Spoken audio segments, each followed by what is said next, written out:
Qui disait que les matchs sans enjeu ne passionnaient pas les foules? Ils étaient bien 3005 à 4000 spectateurs hier soir au stade Marcel Picot, malgré la température frisquette en cette fin février, pour assister à cette rencontre Nancy-Moscou, première nocturne de la saison. Les Russes sont en maillot rouge, sombre sur ces images, culotte blanche et à gauche. Ils sont encore en rodage, n'ayant pas repris leur championnat et à la recherche de leur meilleure forme, ce qui explique cette tournée d'entraînement européenne.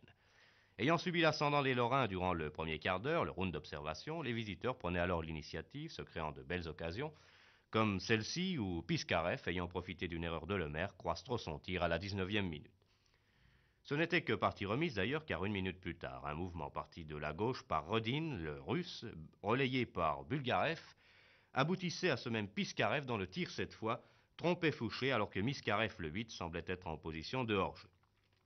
L'avant-centre soviétique faillit bien récidiver 4 minutes plus tard, mais son tir cette fois passé à côté sur un service du petit numéro 6 Bulgarev, excellent distributeur, plaque tournante de l'équipe, en tout cas le meilleur homme du match. Faisant preuve de vivacité dans l'attaque, les Russes, par leur changement de rythme incessant, se montraient dangereux.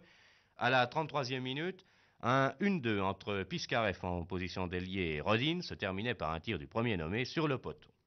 Les Lorrains réagissaient. Herbé manquait une première fois à la 33e minute de très peu l'égalisation sur ce tir stoppé en pleine course par le gardien soviétique qui ne pouvait toutefois maîtriser la balle.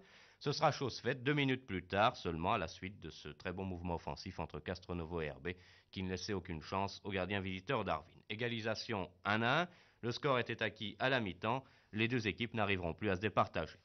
À la reprise, l'arbitre, M. Machin, victime d'une petite déchirure, laissait son poste à un de ses juges de touche, tandis que Curbelo, numéro 12, entrait en jeu à la place de Chenvoto. Et sur cette très belle attaque nancéenne, le grand Carlos manquera de très peu le second but. Les Nancéens se sont donc haussés au niveau de leurs adversaires en réalisant une bonne sortie devant un public curieux et intéressé par leurs bons résultats de Marseille.